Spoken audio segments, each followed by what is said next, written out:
Ava and Carol Detective Agency. The Mystery of the Pharaoh's Diamonds.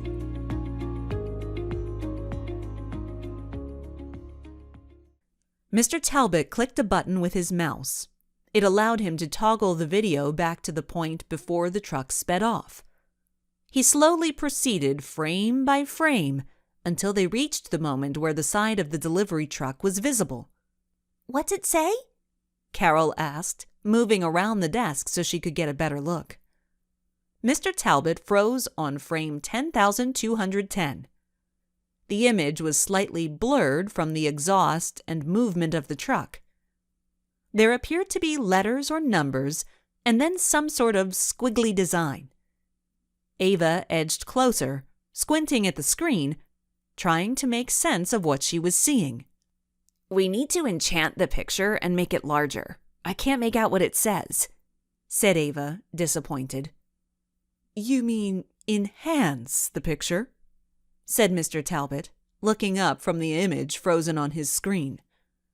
"No, enchant it so we can see it better." Carol's eyes opened wide. "Ava, you're a genius! You mean the photo magic software, right?" "That's it," Ava snapped.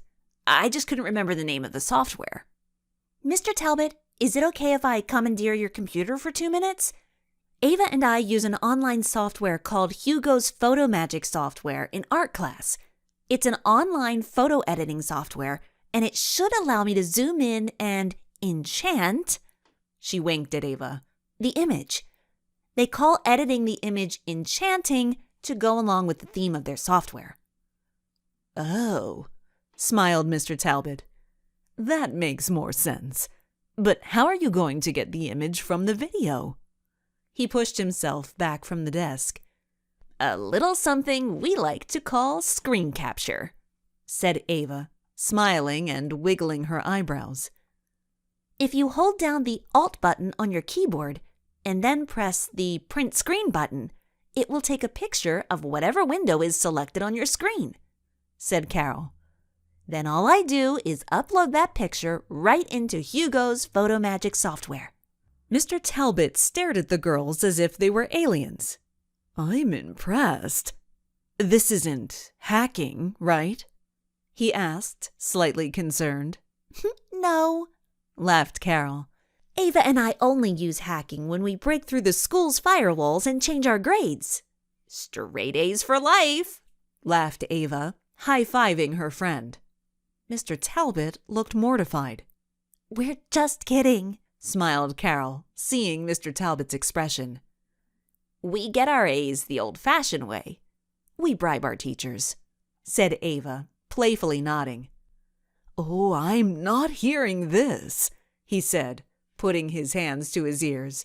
"Not hearing this." "We're just playing, Mr. Talbot," said Carol reassuringly. Her fingers then flew across the keyboard. First, she opened the web browser and loaded Hugo's Photo Magic software. Next, she took a screenshot of the video and saved it to his desktop. She clicked a square that said Upload, navigated to the image, and uploaded it. Seconds later, it popped into Hugo's Photo Magic edit screen. "Okay," said Carol, feeling in the zone. "Now I'm going to do what's called sharpening. This will help us see the image more clearly." Carol clicked a menu that read Filters and selected Sharpen from the drop-down menu. Not satisfied with the results, she repeated the Sharpen command once again. "Whoa," said Mr. Talbot. "Incredible." "I'm not done yet," said Carol as she cropped the picture. She then pressed Zoom. The result was perfect. They were staring at the number 346 and what appeared to be the bottom edge of a painting and perhaps a statue. "Oh, 346, whispered everyone together. "It's either an address or a telephone number," deduced Carol. "My money is on a telephone number, and the thing above it kind of looks like the bottom of a picture or painting and some sort of sculpture," said Ava. "It does. nodded Carol in agreement. What do you think, Mr. Talbot? I wonder if it's part of their logo. But whose? He said, racking his brain. It looks very familiar. A sharp rap on Mr. Talbot's door made everyone jump. He glanced at his watch and shook his head. I'm sorry, girls. My 1:30 appointment is here, he said, looking disappointed. Not a problem at all, said Carol, smiling. You wouldn't mind if I copied the image of the truck, would you? It won't take but a second. Certainly. Go right ahead. Great. Carol unsnapped a wristband that doubled as a USB drive. She plugged it into his computer and dragged the image to her drive. Gifts from the computer club, said Ava, noticing the concerned look on Mr. Talbot's face. You realize that you have literally helped us blow this case wide open. Mr. Talbot's face lit up. You really think so?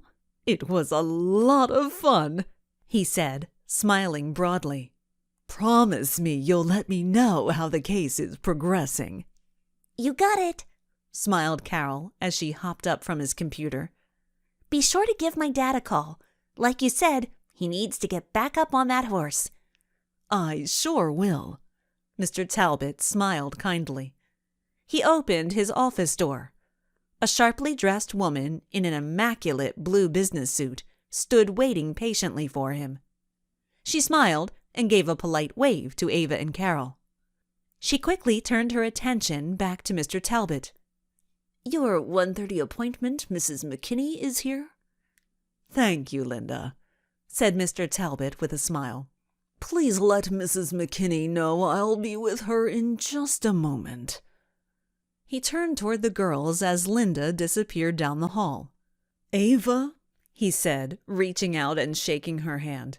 It was a pleasure meeting you, and I'll be sure to watch the ATM video footage for future Hollywood stars like yourself. He gave Carol a friendly squeeze on her shoulder. Good luck, and be careful. Thank you, Mr. Talbot. I will. He held the door for the girls as they quickly made their way into the bank lobby. Before we leave, I feel like we should pay our respects. Ava gestured to the candy bowl. I agree, said Carol. We'll need energy for the ride home. Hands filled with candy and their spirits high, the girls hurried to their bikes. This was the big break they needed. Chapter 6. Secret Ninja Crouch Slide. Don't try this at home. Sock-footed, Ava slid across her bedroom floor and swiped her laptop off her chest of drawers in one fell swoop.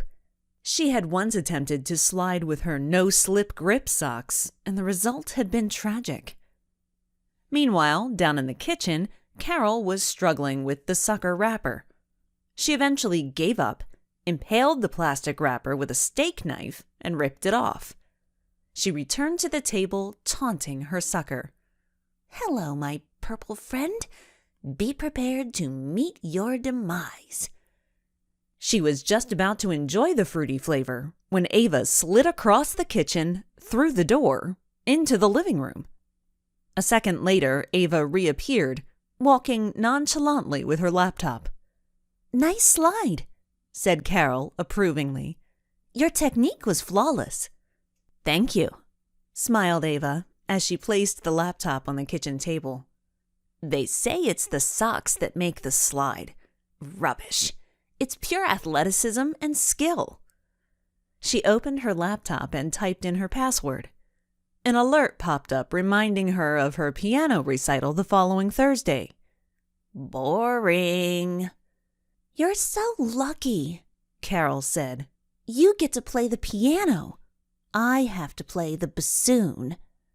You're the one who raised your hand to play the bassoon in the band. The only one, laughed Ava. No, said Carol, sadly shaking her head. I was raising my hand to go to the restroom. It just happened to be at the same time Mr. Ownby said, "Bassoon? Any takers?" Ah, I remember the moment. He was so proud of you. And think about it, you're the lead bassoonist. "I'm the only bassoonist," groaned Carol. That makes you the best, said Ava, punching her friend's shoulder. "Awesome. All my dreams have been fulfilled. I can stop playing the lottery." Perfect. That means you're ready to focus on the case. "If it means you'll stop talking, then yes."